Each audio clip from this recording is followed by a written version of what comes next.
Ngayon, tayo'y nagbabalita. May mga balita na ipinagbabawal daw ang balita. Ito pa ang isang balita.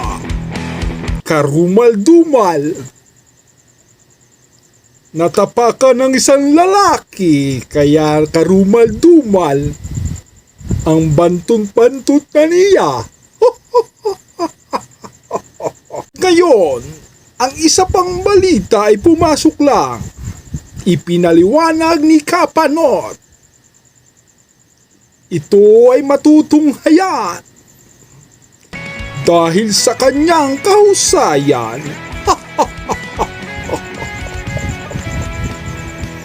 Kayo ay aking binabalita ngayong oras na ito. Konting problema, ngitian mo lang. Smile.